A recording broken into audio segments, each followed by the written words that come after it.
매일 아침 책 읽기로 하루를 시작하는 행복 습관, 미라클 독서입니다.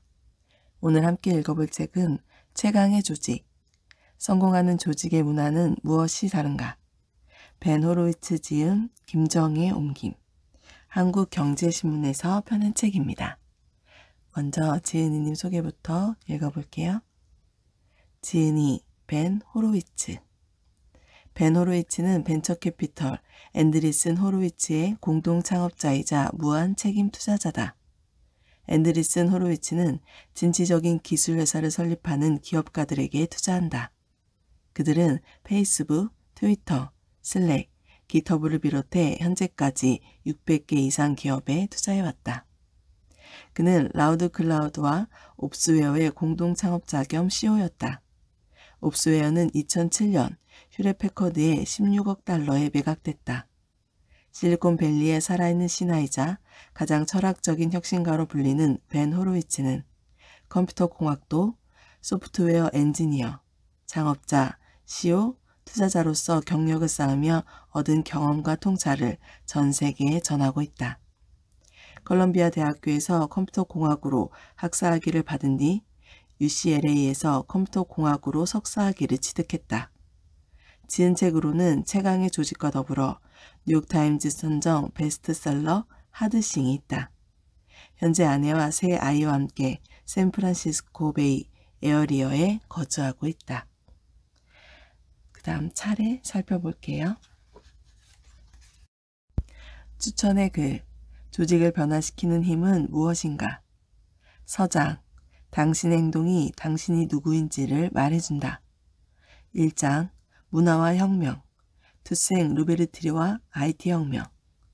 2장, 투생 루베르트리의 문화 원칙을 적용하기. 3장, 전사의 방식 무사도. 4장, 다른 방식의 전사, 샤카 상고르의 인생 역전. 5장, 샤카 상고르의 문화 원칙을 적용하기. 6장, 칭기즈칸 정복왕의 놀라운 포용력. 7장, 포용의 문화를 구축하기.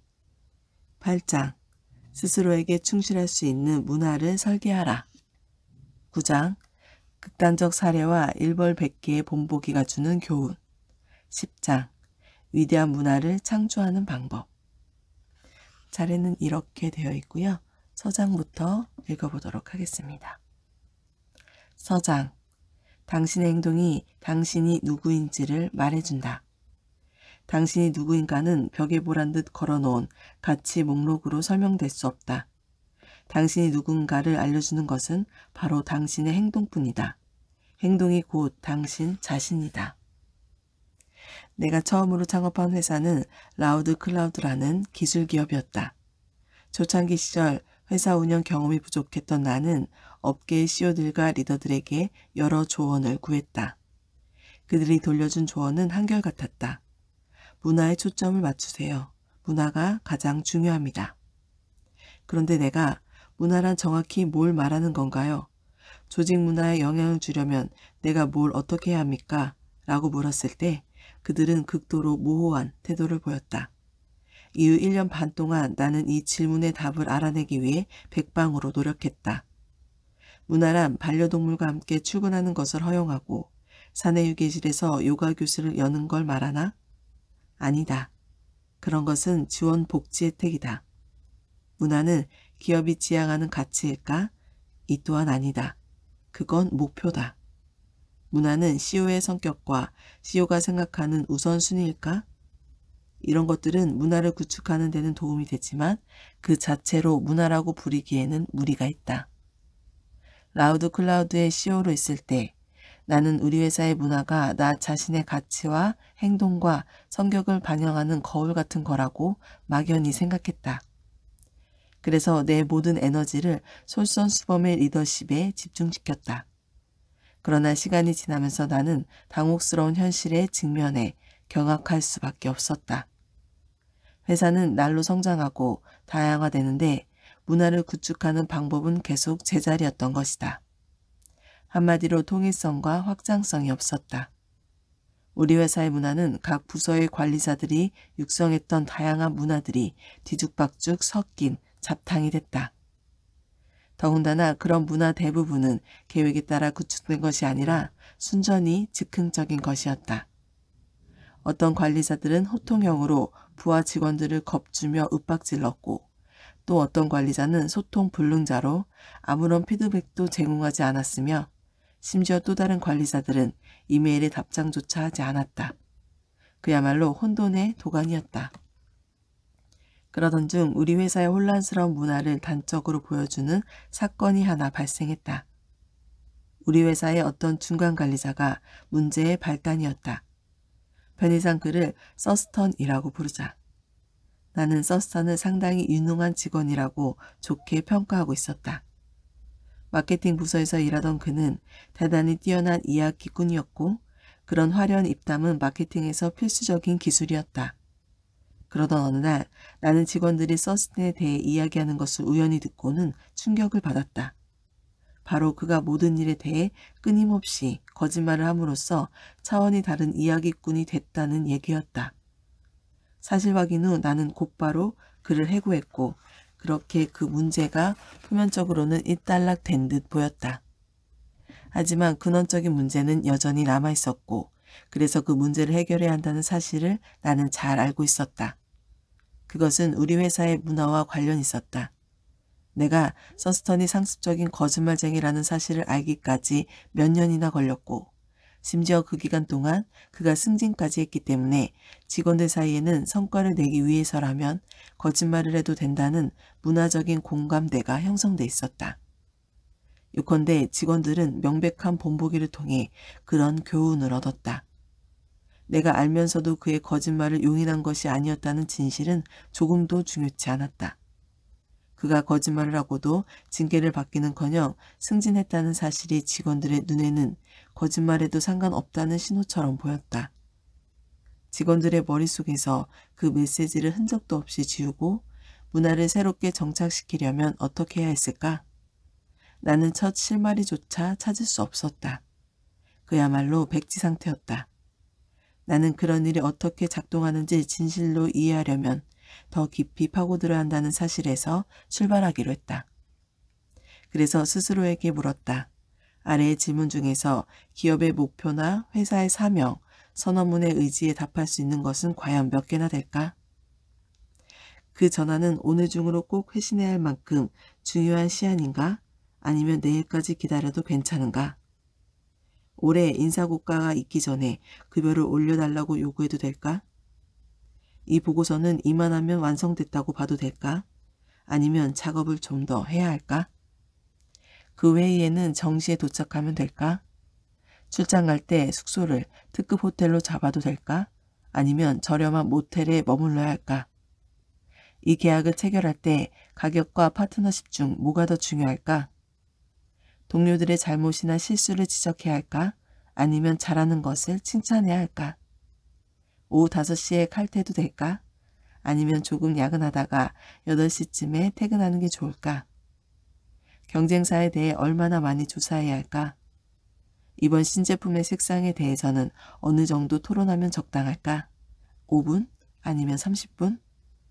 사내에서 발생하는 커다란 문제를 알게 됐다면 그것에 대해 무슨 말이든 해야 할까? 말한다면 누구에게 말해야 할까? 경쟁에서 이기는 것이 윤리보다 더 중요할까? 위의 질문 중에 기업 목표나 사명 선언문의 의지에 답할 수 있는 것은 하나도 없다. 더 정확히 말하면 위의 질문에는 정답이 없다. 오히려 당신 회사가 어떤 곳이고 무엇을 하며 어떤 회사가 되고 싶은가에 따라 정답이 달라진다. 쉽게 말해 이런 식의 질문들에 대한 직원들의 대답이 바로 당신 회사의 문화다. 왜일까? 문화는 당신이 관여하지 않을 때 회사가 뭔가를 결정하는 방식이기 때문이다. 또한 문화는 직원들이 매일 부딪히는 문제들을 해결하기 위해 사용하는 일련의 가정적 전제이기 때문이다. 뿐만 아니라 문화는 아무도 보는 눈이 없을 때 직원들이 어떻게 행동하는지를 말해주기 때문이다. 따라서 문화를 체계적이고 계획적으로 정립하지 않는다면 문화의 3분의 2는 즉흥적으로 생겨나고 나머지 3분의 1은 실수로 점철될 것이다. 그렇다면 사실상 눈에 보이지 않는 이런 행동을 어떻게 설계하고 구체화시킬 수 있을까? 이는 내가 언젠가 샤카 상고르에게 물었던 질문이기도 했다. 1990년부터 19년간 미시간의 교토수에서 수감 생활을 하던 중에 강력한 교도소 내 갱단을 이끌던 상고르는 갱단의 성격상 조직원의 목숨이 조직의 문화에 달렸다는 사실을 잘 알았다. 그가 대답했다. 그건 복잡한 문제입니다. 가령 누군가가 당신 조직원의 칫솔을 훔쳤다고 칩시다. 그러면 당신은 어떻게 하겠습니까? 그게 문제될 행동 같지는 않은데요. 그저 양치질을 하고 싶은 걸 수도 있지 않습니까? 내가 이렇게 대답하자 그가 내 생각을 고쳐줬다. 그 사람은 단순히 이난 닦으려고 그 위험한 무릎을 쓴 것이 아닙니다. 그건 하나의 징후죠. 만약 우리가 아무런 대응을 하지 않으면 그는 피해자에게 앞으로 더 큰 무언가를 빼앗거나 심지어 그를 죽이고 그의 자리를 대신 차지해도 된다고 생각하게 됩니다. 따라서 내가 아무 행동도 취하지 않으면 나는 내 조직원 모두를 위험에 빠뜨리게 되죠. 그렇다면 도둑질한 사람을 죽이면 문제가 해결될까요? 그렇게 하면 일벌백계를 보여줘 그런 일의 재발을 막는 데는 효과가 있을 겁니다. 하지만 폭력은 또 다른 폭력을 부르기 마련입니다. 결국에는 폭력이 난무하는 문화가 만들어질 테죠. 그는 양손을 펴며 말했다. 제가 말했지 않습니까? 그건 복잡한 문제라고요. 조직의 문화를 구축하려면 당신이 어떤 문화를 원하는지부터 알아야 한다. 그런데 그게 생각처럼 쉽지 않다. 당신은 당신의 회사가 어디로 가고자 하는지는 물론이고 그 목표를 달성하기 위해 어떤 로드맵이 필요한지도 알아야 한다. 예를 들어보자. 많은 스타트업에서 근검 절약 문화를 지극히 중요시 여긴다. 그런 점에서 볼 때 출장 간 직원들에게 적과 모텔에 머물도록 강제하는 것이 일면 타당해 보인다. 하지만 이것은 요즘 말로 케바케다. 가령 구글의 연봉 50만 달러인 영업직원이 있는데 브록토 앤드 갤론과의 커다란 계약이 달린 중요한 회의를 위해 출장을 간다. 그리고 구글은 그를 잃고 싶지 않다. 이럴 경우 구글은 그가 회의에 대비해 특급 호텔에서 충분히 휴식하는 것을 더 좋아할 수도 있다. 마찬가지 맥락에서 스타트업 세상에서는 야근과 주말 근무를 밥 먹듯 하는 것이 표준이다. 한마디로 이 업계에서는 시간과의 싸움이 일상이다. 그러나 같은 스타트업인 업무용 메신저 서비스 회사인 슬랙에서는 다른 풍경이 펼쳐진다. 창업자이자 CEO인 슈투어트 버터필더는 근무 시간에 열심히 일한다면 능률적으로 많은 일들을 해낼 수 있다고 확신한다. 그래서 본인도 되도록 야근하지 않고 직원들에게도 가능한 정식 칼퇴를 권장한다. 애플에게 효과적인 문화라고 해서 아마존에게서도 반드시 효과적인 것은 아니다. 아니, 아마존과는 절대로 맞지 않을 것이 확실하다. 알려진 대로 애플은 세상에서 가장 아름다운 디자인을 만드는 데 최우선순위를 둔다. 그 메시지를 강화하기 위해 애플은 50억 달러를 들여 거대한 우주선을 닮은 멋진 신사옥까지 지었다. 반면 아마존에는 창업자이자 CEO인 제프 베이조스가 경쟁 회사의 이익률은 우리 회사의 기회다 라고 말한 것으로 유명하다. 그는 이 신념을 강조하기 위해 $10짜리 직원용 책상을 포함해 모든 부분에서 근감 절약하는 짠돌이 문화를 만들었다. 이처럼 극과 극의 사례를 제공하는 애플의 문화와 아마존의 문화는 둘 다 성공적이다. 애플은 아마존보다 훨씬 더 아름다운 디자인의 제품들을 만들고 아마존의 제품들은 애플의 제품보다 훨씬 더 저렴하다. 문화는 사명 선언문과는 전혀 다르다. 문화는 한번 만들고 끝나버리는 성격의 것이 아니다. 군대에 이런 말이 있다. 표준 이하의 뭔가를 발견하고도 아무 대응을 하지 않으면 그것이 또 다른 표준을 만든다. 문화도 똑같다. 문화와 어긋나는 뭔가를 보고도 무시한다면 새로운 문화가 만들어진다는 이야기다. 반면에 비즈니스 환경이 변하고 전략이 진화함에 따라 그것에 맞춰 문화도 지속적으로 변하게 만들어야 한다. 사랑은 움직인다는 말처럼 목표도 언제나 움직이는 법이다. 문화는 가장 강력한 힘이다.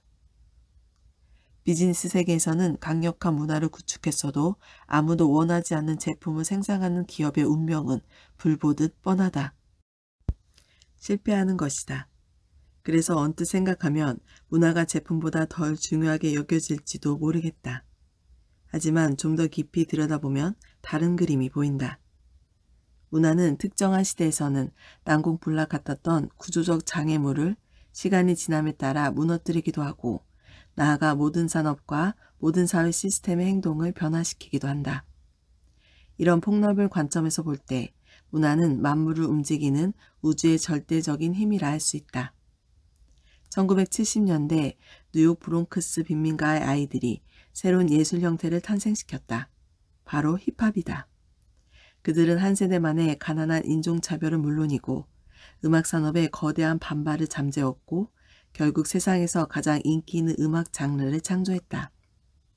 그들은 솔직함과 허슬러 정신에 기초한 문화를 창조함으로써 세계 문화 흐름을 완전히 바꿔놨다.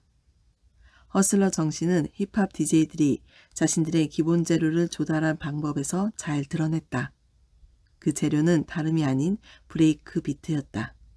쉽게 말해 노래에서 강한 비트가 나오는 구간, 무대에서 노래에 맞춰 춤을 추던 사람들이 한꺼번에 열광하는 부분을 일컫는다. 그리고 브레이크 비트는 드럼과 베이스 또는 오직 드러머로만 연주했다. 사람들이 일찍이 들어본 적이 없는 가장 새로운 브레이크 비트는 가끔 무명 래퍼의 음반들에서 발견된다.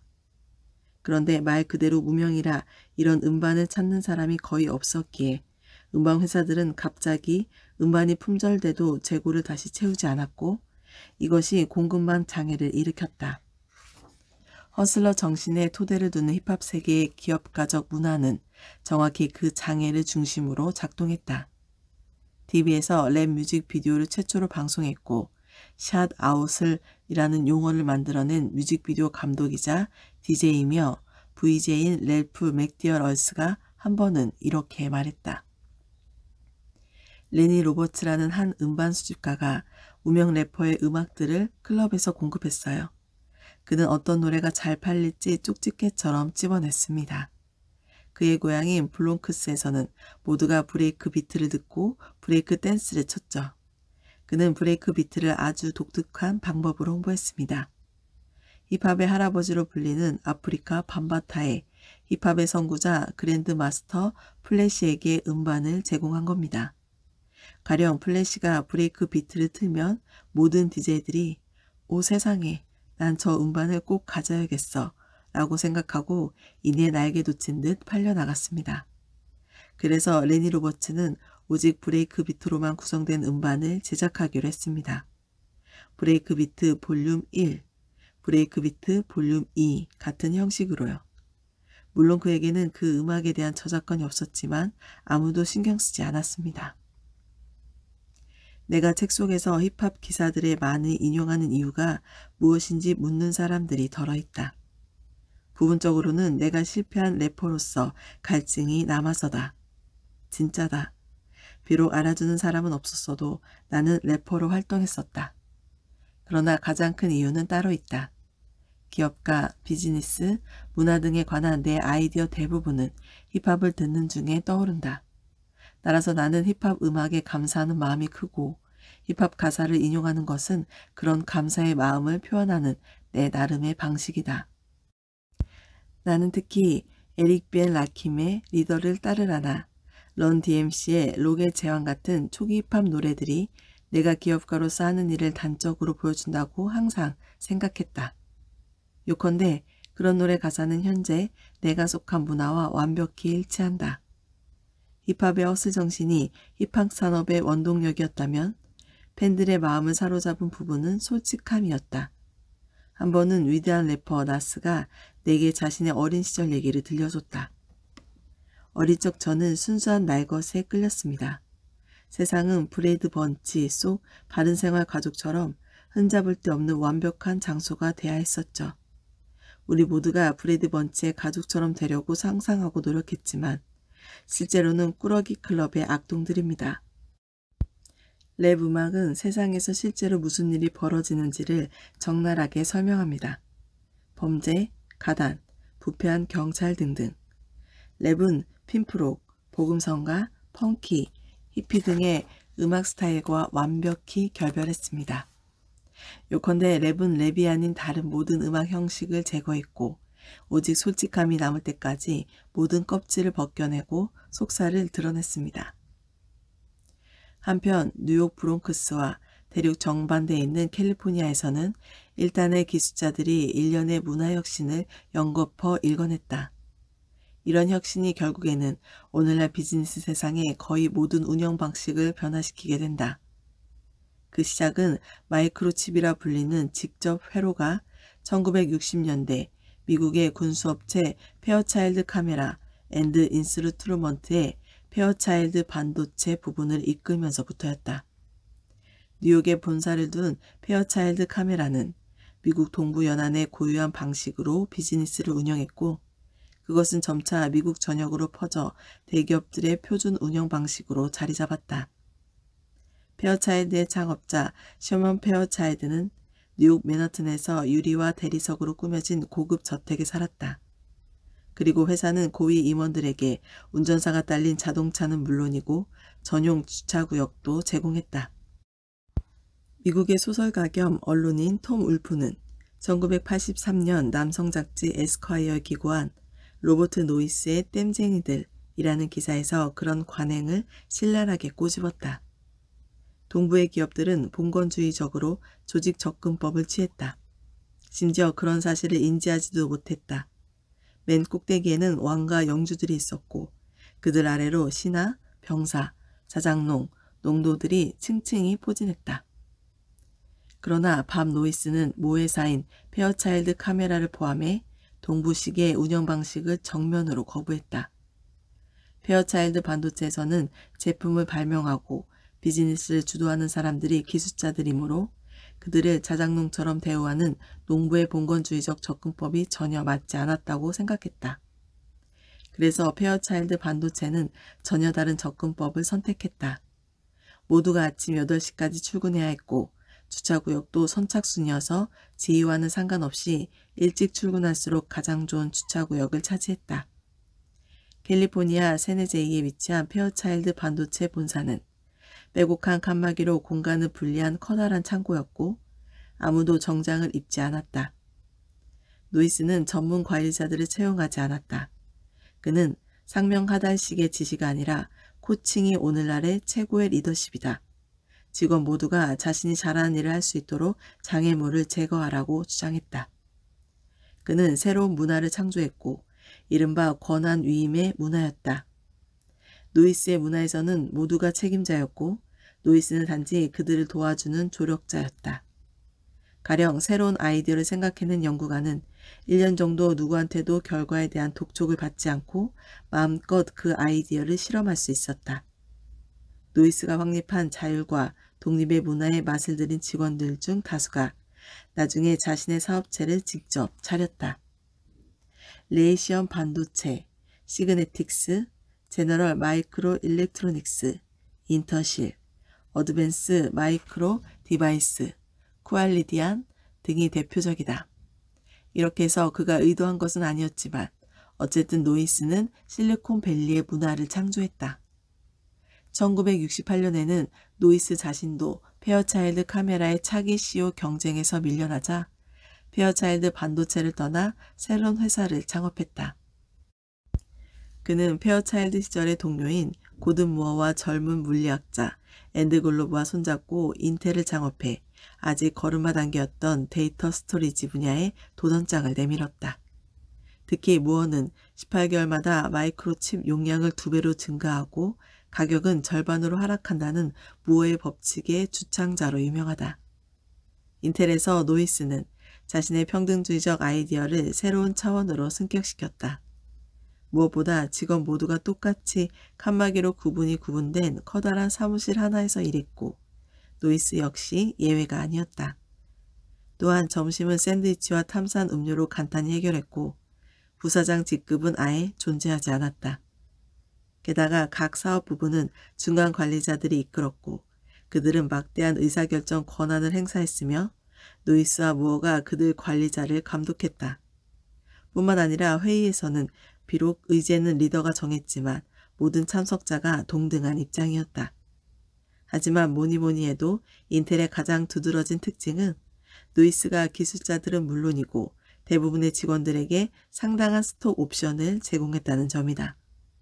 연구와 제품이 쌍두마차로 견인하는 비즈니스 부분에서 기술자들이 회사의 주인이 된다면 주인의 역할에 더욱 걸맞게 행동할 거라는 판단에서였다.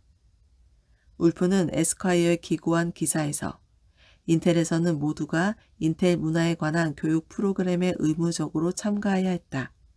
노이스도 예외가 아니었다고 말했다. 특히 신입 직원들에게는 앤디 그로브가 직접 나서서 인텔의 문화를 교육시켰다. 훗날 인텔의 CEO에 오르고 뛰어난 문화혁신가로 이름을 날리게 되는 그로브가 직원들에게 이렇게 물었다. 여러분은 인텔의 접근법을 어떻게 요약하겠습니까? 그러면 누군가가 이런 식으로 대답했다. 인텔에서는 다른 사람이 해줄 때까지 기다리지 않습니다. 당신이 직접 공을 잡고 뜁니다. 그로브가 대답했다. 틀렸습니다. 인텔에서는 공을 잡아 바람을 뺀 후 접어서 주머니에 넣습니다. 그런 다음 다른 공을 잡아들고 달려가 골라인을 넘었을 때 주머니에 있던 바람 빠진 공을 꺼내 다시 부풀립니다. 그렇게 해서 6점이 아니라 12점을 따냅니다. 이런 분위기는 아이디어들이 번성하는 비옥한 토양이 됐다. 실리콘밸리를 단 2마리로 정의하면 아이디어가 최고라는 것이다. 하지만 획기적인 아이디어는 예나 지금이나 관리하기가 힘들다. 여기에는 크게 2가지 이유가 있다. 첫째, 혁신적인 아이디어를 성공보다 실패할 확률이 더 높다. 둘째, 혁신적인 아이디어들은 성공하기 전에 항상 논란을 야기한다. 이를 뒤집어 생각하면 모두가 곧바로 이해할 수 있는 아이디어는 혁신적인 아이디어가 아니라고 봐도 무방하다. 실패를 용납하지 않고 엄격한 책임을 묻는 문화를 상상해보자. 이것은 미국의 동부 비즈니스 세상에서 매우 보편적인 문화로 경영진은 자신의 위상을 유지하는 데 급급했고 실패를 피할 수만 있다면 무슨 일이든 마다하지 않았다. 여기에 비록 실패할 가능성은 90%지만 일단 성공하면 1000배의 투자 수익이 기대되는 아이디어가 있다고 가정해보자. 정말로 한번 해볼 만한 모험이지 않은가? 하지만 실패를 처벌하는 기업은 절대로 그런 아이디어에 자금을 대지 않을 것이다. 계층적 위계구조가 가진 장점 하나는 명백히 나쁜 아이디어를 제거하는 데 매우 탁월하다는 점이다. 하나의 아이디어가 계층구조의 맨 꼭대기에 다다랐다는 것은 그동안 각 단계를 거치면서 다른 모든 아이디어와 비교되고 검증되는 과정에서 살아남았다는 뜻이다. 누가 봐도 좋은 확실한 아이디어만이 살아남는다. 지극히 당연한 것이 아니냐고 그렇게 생각할 수도 있다. 그러나 여기서 간과되는 문제가 있다. 명백히 좋은 아이디어가 진정으로 혁신적인 아이디어와 동의어는 아니라는 사실이다. 오히려 가끔은 진정으로 혁신적인 아이디어가 처음에는 아주 허접한 아이디어처럼 보인다. 업계의 어떤 전설적인 사건들을 떠올려 보면 정확히 알 수 있다. 전기통신회사 워스턴 유니언은 알렉산더 그레임 벨의 전화기 관련 특허와 기술들을 품에 안을 기회가 있었지만 이를 제 발로 뻥 차버렸다. 웨스턴 유니언은 그동안 정보사업을 운영하면서 통신사업의 수익성은 정확성과 광범위한 도달 범위에 있다는 사실을 익히 알고 있었다. 그런데 당시 전화는 정확성과 도달 범위에서 완전히 낙제점이었다. 전화통화는 소음이 너무 심하고 끊기기 일쑤였으며 장거리 전화는 꿈도 꿀 수 없었기 때문이다. 손가락질 받았던 혁신적인 아이디어는 또 있다. 온라인 백과사전 위키피디아도 미운 오리 새끼로 출발했다. 처음에는 농담 취급을 받았을 정도였다. 전문성이라고는 없는 대중이 작성한 글 따위가 세계 최고 석각들의 작업을 대체한다는 것이 가당키나 할까? 그런데 어떻게 됐는가?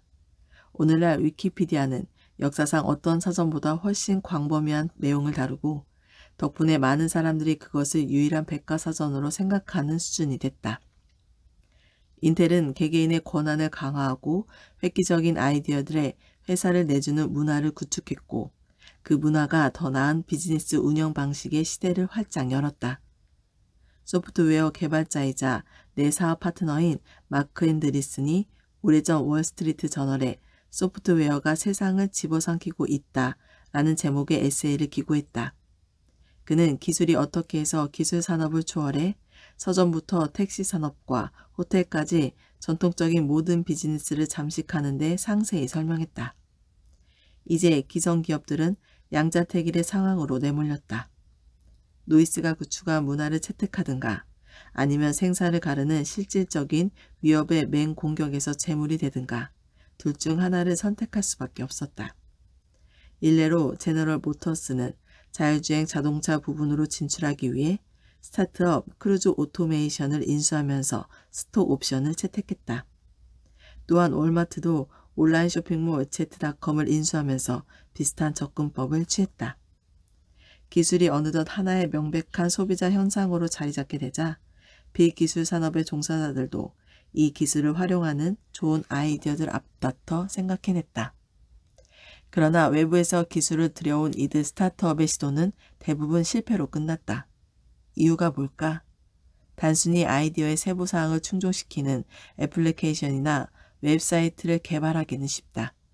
하지만 확장하고 진화하며 예외사항들을 유연하고 적절하게 다루는 등등의 고차원적 역량을 제공하는 뭔가를 만드는 것은 훨씬 어렵기 때문이다. 훌륭한 기술자는 회사의 지분을 소유해 명실상부 주인이 되어야만 그런 모든 일은 물론이고 회사와 동반 성장할 제품을 개발하는 데 시간과 노력을 아낌없이 투자할 것이다. 밥 노이스는 그런 역학관계를 잘 알았고 그것을 뒷받침하는 문화를 창조했으며 그로써 세상을 변화시켰다. 오늘 미라클 독서는 여기까지 읽도록 하겠습니다. 오늘도 감사합니다.